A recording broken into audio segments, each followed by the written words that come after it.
If God is good, then why did he create evil? This question has plagued humanity for millennia. Philosophers, theologians, priests, and scholars, they've debated it endlessly. And frankly, most have failed to find a truly satisfying answer.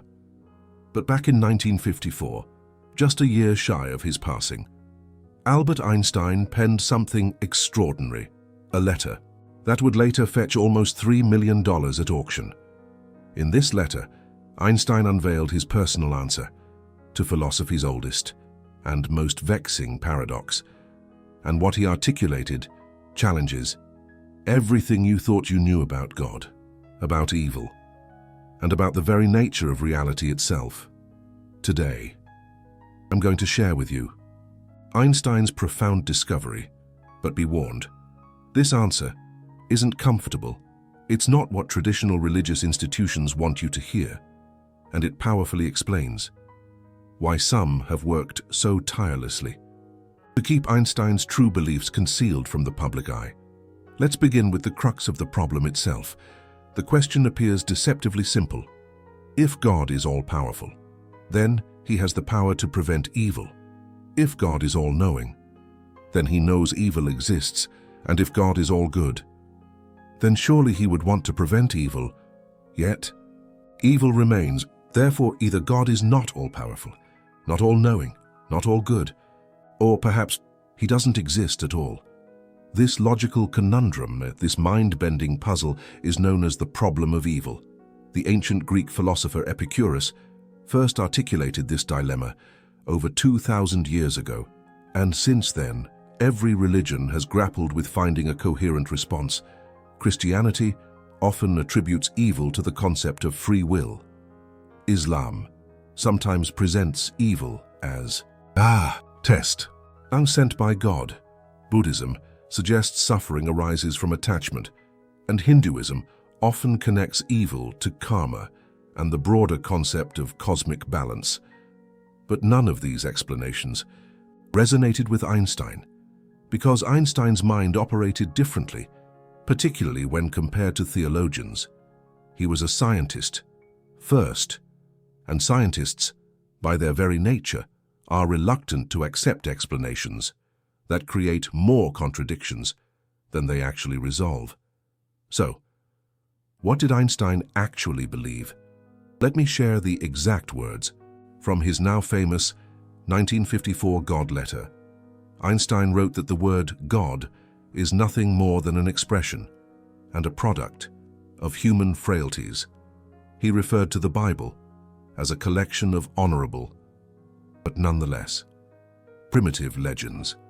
He stated that all religions, including his own Jewish heritage, are simply incarnations of outdated myths. This letter proved so contentious that it was kept under wraps for decades. When it finally went up for auction in 2018, an anonymous buyer shelled out almost $3 million to acquire it. Why would someone invest that much in a single letter? Because it encapsulates the truth about what arguably the greatest scientific mind in human history truly believed. And that truth is considered by some to be dangerous. Now that you might be tempted to conclude that Einstein was simply an atheist, but that wouldn't be entirely accurate. Einstein explicitly stated that he was not an atheist. He preferred to call himself an agnostic, and perhaps more importantly, he described his own belief system as cosmic religion. So, what is cosmic religion? Einstein elucidated this concept in an article he penned also in 1954. Cosmic religion does not involve a personal God. It presents no heaven and no hell. It promises no rewards and threatens no punishments, and it doesn't neatly divide actions, fair to good and evil, in the way that traditional religions tend to do. Instead, cosmic religion perceives the universe as a fundamentally unified whole. Everything that exists is interconnected. What we label as good and evil are not handed down by a God who makes choices. Rather, they are inherent properties of the natural universe. Think of them like hot and cold, like light and darkness. They aren't moral judgments from on high. They're simply aspects of reality. that exist as an integral part of the grand design. And this is where Einstein's answer takes on a truly profound dimension. Consider darkness for a moment. Does darkness actually exist as a distinct entity in itself? Or is it simply the absence of light? Scientists understand that darkness possesses no independent existence. You cannot measure darkness directly. You can only measure light and its corresponding absence. Similarly, what we often perceive as evil might not be a thing that God created. It may simply represent the absence of what we define as good, not a creation in its own right, but simply an absence. Now, I'm not suggesting that Einstein used the precise analogy of darkness and light. In fact, there's a widely circulated story online about a young Einstein purportedly debating a professor using this exact argument. That story is demonstrably false. Fact-checkers have confirmed that it never transpired. But the underlying concept does align with Einstein's broader philosophical perspectives. Einstein held a deep reverence for what he termed Spinoza's God. Baruch Spinoza was a 17th century philosopher who faced excommunication from the Jewish community for his radical ideas. Spinoza contended that God and nature are essentially one and the same. God isn't some detached being perched above the universe, issuing decrees. God is the universe itself. Every law of physics is an expression of God. Every mathematical equation is a piece of God's intrinsic nature.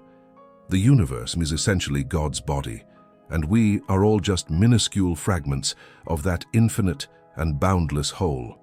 Einstein explicitly affirmed his belief in Spinoza's God. He reiterated this conviction numerous times throughout his life. So, if God is the universe, and the universe inherently contains what we categorize as evil, then evil is not something that God fabricated from some external vantage point. Evil is instead woven into the very fabric of existence. Much like a coin must inherently possess two sides, much like a wave must naturally exhibit both peaks and valleys, much like a magnet must unavoidably feature both north and south poles, the universe necessarily encompasses what we perceive as opposites.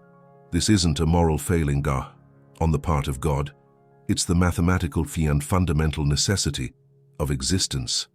Einstein grasped this concept at a profoundly deep level. He dedicated his entire life to unraveling the laws of nature, and he discovered that the universe operates according to precise mathematical principles.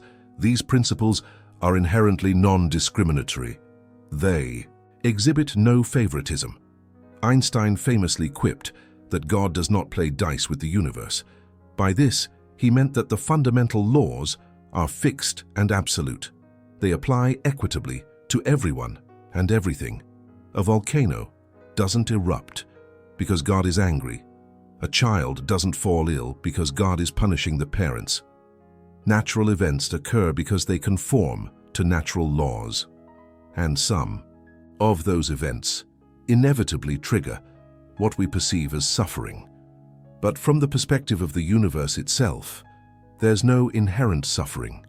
There's only transformation, energy perpetually changing form, matter constantly reorganizing, patterns dissolving, and new patterns subsequently emerging.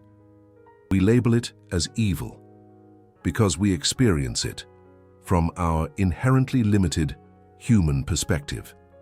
But from the cosmic perspective, it's simply the universe being what it is. Now, I fully recognize that this might sound cold. It might even suggest that Einstein was indifferent to human suffering, but nothing could be further from the truth. Einstein possessed a deeply compassionate nature. He stood as a staunch advocate for peace. He vocally opposed injustice wherever he encountered it. He actively assisted refugees seeking to escape persecution. Einstein deeply cared about alleviating suffering, but he staunchly refuted the notion that suffering stems from a God who makes flawed choices. Instead, he believed suffering was an intrinsic part of the natural world, and our job as conscious beings is to understand that world and work to reduce suffering wherever we can, not through prayer, not through pleading with a deity, but through knowledge, through science, through understanding the actual causes of suffering and addressing them. This is where Einstein's answer becomes practical. If you believe evil is caused by a personal God who punishes sinners, what can you do about it? You can pray. You can beg for mercy. You can follow rules, hoping to be spared. But you have no real power. You are at the mercy of a cosmic judge, whose decisions you cannot understand. However, if you believe evil is a natural phenomenon, like disease or a natural disaster, then you can actually do something about it. You can study it. You can understand its causes. You can develop solutions. You can take action. Einstein's worldview empowers you. The traditional religious worldview makes you helpless. That is why Einstein's answer is so threatening to established religions. It shifts power from priest to people, from faith to knowledge, from submission to action. And that is exactly what religious authorities do not want. In his 1954 letter, Einstein wrote something else that is often overlooked. He said he did not believe in a God who rewards good and punishes evil. Instead, he said his God created laws that take care of that. What did he mean? Einstein was referring to the natural consequences of actions. If you poison a river, the fish die. Not because God punished you, but because that is what poison does. If you treat people badly, they will eventually turn against you. Not because God intervened, but because that is how social relationships work. The universe has built-in consequences. Cause and effect operate automatically. No deity needs to sit in judgment. The laws of nature handle everything. This is a sophisticated answer to the problem of evil. Evil exists because the universe includes cause and effect. Some causes lead to effects we experience as suffering, but those same mechanisms also create everything we call good. The same fire that burns a forest also warms a home. The same water that drowns a ship also grows crops. The same emotions that cause jealousy and anger also enable love and joy. You cannot have one without the other. They are two sides of the same coin. And if you remove the possibility of what we call evil, you would also remove the possibility of what we call good. The universe would be static. Nothing would change. Nothing would grow. Nothing would have meaning. Einstein understood that our universe is dynamic, precisely because opposites exist. This is not a design flaw. It is the fundamental nature of reality. And any God that exists must be compatible with this reality, not a God who stands outside, making arbitrary decisions, but a God who is the reality itself, including all its apparent contradictions. Now let me address what Einstein said about prayer. Many people wonder why bad things happen, despite their prayers. Einstein had an interesting perspective on this. He said that a person who believes in a personal God that answers prayers is naive. He used that exact word, naive. Not stupid, not foolish, naive. Like a child who believes their parents can solve any problem. At some point, children grow up and realize their parents are limited. They cannot prevent every bad thing from happening. Einstein believed humanity needed to grow up in the same way. We need to stop expecting a cosmic parent to protect us from all harm. We need to take responsibility for ourselves. We need to understand the actual causes of suffering and address them directly. This is a message of empowerment, not despair. Einstein was not saying life is meaningless. He was saying we give life meaning through our actions, through our understanding, through our choices. We are not passive recipients of divine judgment. We are active participants in the unfolding universe, and our actions have real consequences, both for ourselves and for others. There is another aspect of Einstein's thinking, that most people never learn about. Einstein believed in determinism. He believed that everything that happens is the result of prior causes. In a deterministic universe, there is no random evil. There is no arbitrary suffering. Everything follows from what came before. This has profound implications for how we understand evil. If a person commits a terrible act, Einstein would say that act was the inevitable result of countless prior causes: genetics, environment, brain chemistry, life experiences, social conditioning. All of these factors combine to produce the action. Does this mean the person is not responsible? Not exactly. It means the concept of moral responsibility is more complicated than traditional religion allows. We are not independent agents, making free choices in a vacuum. We are interconnected parts of a vast causal network, and punishing someone for being the product of that network may be less meaningful than trying to change the conditions that produce harmful behavior. Einstein's view shifts focus from punishment to prevention, from blame to understanding, from revenge to reform. This is why he was such a strong advocate for education and social reform. He believed you could reduce what we call evil by addressing its actual causes, not by threatening people with hell, not by promising rewards in heaven, but by creating conditions where harmful behavior becomes less likely. Better education, economic opportunity, mental health support, social justice. These are the tools Einstein would recommend for reducing evil. Not prayer, not religious rituals, but practical action based on understanding. Now let me share something that Einstein said toward the end of his life. He was asked about mortality and what happens after death. His answer connects to our topic today. Einstein said that the distinction between past, present, and future is only a stubbornly persistent illusion. Time, as we experience it, is not absolute. It is relative. And in the grand framework of the universe, all moments exist simultaneously. This means that from the cosmic perspective, there is no beginning and no end. There is no moment when evil started. There is no moment when it will end. What we call good and evil are patterns within the eternal fabric of existence. They have always been and will always be, not as fixed entities, but as dynamic processes that transform and evolve. Does this mean evil can never be overcome? Not at all. Remember, Einstein believed in progress. He believed in human potential. He believed that knowledge could reduce suffering.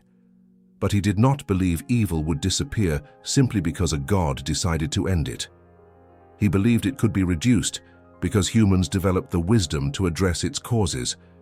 This is a crucial distinction.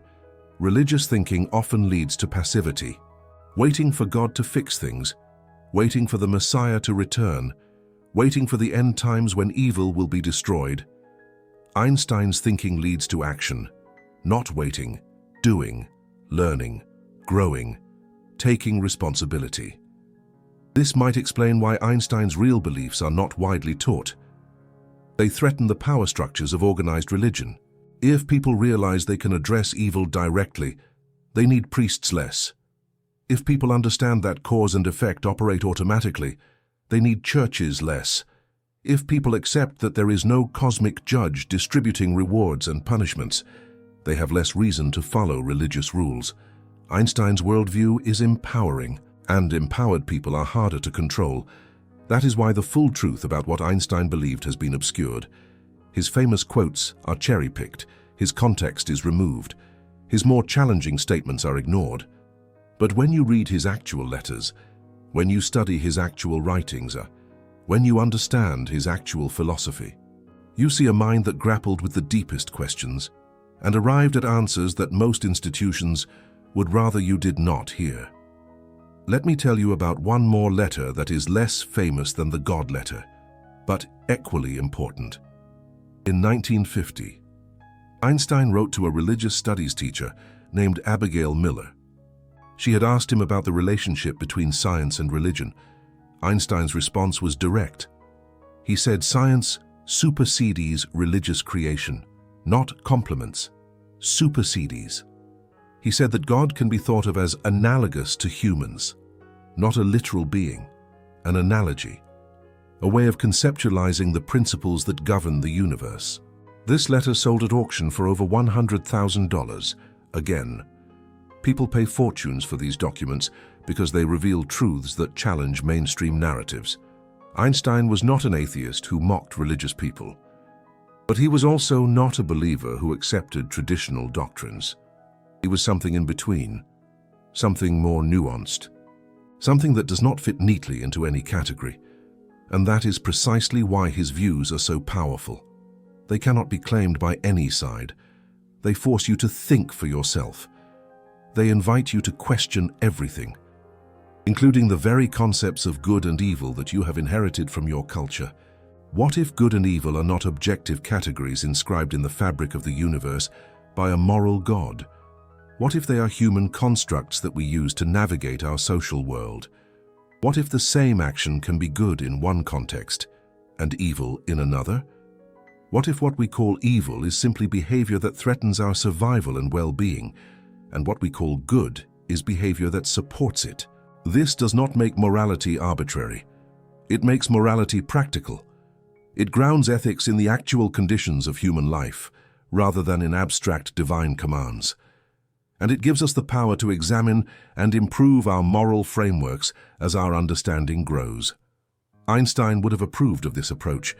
He believed in human progress. He believed we could become wiser. He believed we could create a better world, not by obeying a God we cannot see, but by understanding the universe we actually inhabit, and using that understanding to reduce suffering for ourselves, for each other, for future generations. This brings me to the practical application of Einstein's answer. If you have been struggling with the problem of evil, if you have been asking why bad things happen to good people, if you have been doubting God because of the suffering you see in the world, Einstein's perspective offers a way forward.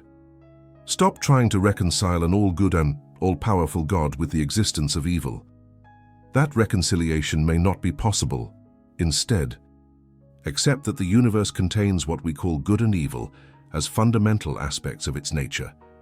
Accept that no cosmic parent is going to swoop in and fix everything. Accept that we are responsible for addressing the causes of suffering. And then get to work. Learn, grow, help others, create change. Be the force that reduces evil in the world. Not by praying for miracles, but by taking action. This is what Einstein's life demonstrated. He used his intellect to advance human understanding. He used his voice to advocate for peace and justice. He used his influence to help people in need. He did not wait for God to solve problems. He worked to solve them himself, and he invited others to do the same. If you have made it this far in this video, you are clearly someone who seeks truth, someone who is not satisfied with easy answers, someone who wants to understand reality as it actually is, not as we wish it to be. Creating content like this takes significant time and research. I read Einstein's actual letters. I study the primary sources. I verify claims rather than repeating internet myths. If this approach to truth resonates with you, clicking on the Super Thanks button is one way to support this work. It tells me that deep, research-based content matters to you, and it helps me continue producing videos that challenge conventional thinking. You are not just a viewer. You are part of a community of seekers, people who want to know what Einstein actually believed, not the sanitized version, not the version that makes everyone comfortable, the real version, the challenging version, the truth. Now let me bring everything together and share what I believe is Einstein's ultimate answer to the problem of evil. The universe is not divided into good and evil by a judging God. The universe is a unified whole where what we call opposites are actually complementary aspects of the same reality. Suffering exists because the mechanisms that enable life also enable harm. The same neural pathways that let us feel joy also let us feel pain. The same social bonds that create love also enable betrayal. The same intelligence that builds civilization also builds weapons. You cannot have one without the possibility of the other. And a God who removed all possibility of suffering would have to remove all possibility of life as we know it. Einstein accepted this, not with despair, with wonder. He marveled at the complexity of existence. He experienced what he termed a universal spirituality. When pondering the order that lies beneath the apparent chaos, he found meaning not in expecting a God to shield him, but in grasping the God that dwells in every particle, every force, every natural law. This is the God Einstein believed in. Not a God who dispenses rewards and punishments, not a God who engineers evil to put us to the test, but a God who is reality itself, encompassing everything we label as good and everything we label as evil. We are integral parts of this God. Our actions are significant. Our choices carry consequences. But those consequences stem from natural law, not from divine judgment from above. We are free in the sense that we can learn, evolve, and choose differently based on understanding. But we are not free from the causal web that birthed us and continues to shape us. Einstein perceived this as liberating because it signifies that we can actually alter things, and we can pinpoint the causes of suffering and confront them head-on. We can enhance the conditions that breed harmful behavior. We can strive toward a world with less of what we call evil, not by vanquishing some cosmic adversary, but by reshaping the very conditions of existence. This is what Einstein yearned for us to comprehend. And this is what most institutions would prefer you never knew. Now, I'm eager to hear your thoughts. Do you find Einstein's answer satisfying? Does it challenge your deeply held beliefs? Does it make you perceive the problem of evil in a new light? Share your answer in the comments below. I personally read every single comment, and I respond to as many as I possibly can, especially in the initial hours after a video goes live. If you resonate with the idea that Einstein was onto something profound, type truth in the comments. If you believe he was mistaken and traditional religion offers superior answers, type tradition, or feel free to share your own perspective. I am genuinely curious to know what you think, because this is unequivocally one of the most profound questions humans have ever posed, and I firmly believe that all thoughtful answers deserve to be heard. If this video has opened your mind to new possibilities, please share it with someone who is grappling with these questions, someone who feels forsaken by God because of the suffering they have endured, someone who struggles to reconcile their belief in a benevolent God with the evil they witness in the world. Einstein's answer may not entirely resolve their crisis of faith, but it might offer them a fresh lens through which to view these ancient questions. And sometimes that new perspective is exactly what someone needs. Subscribe if you crave more in-depth explorations into what Einstein and other great thinkers truly believed, not the watered-down versions, the authentic, complex, and challenging truth. Every week, I delve into questions that most channels are too afraid to even touch, because I believe that you deserve to know what these brilliant minds actually thought, even when it contradicts what you were taught, especially when it contradicts what you were taught. The truth and is not always comfortable, but Einstein dedicated his life to unearthing it, regardless.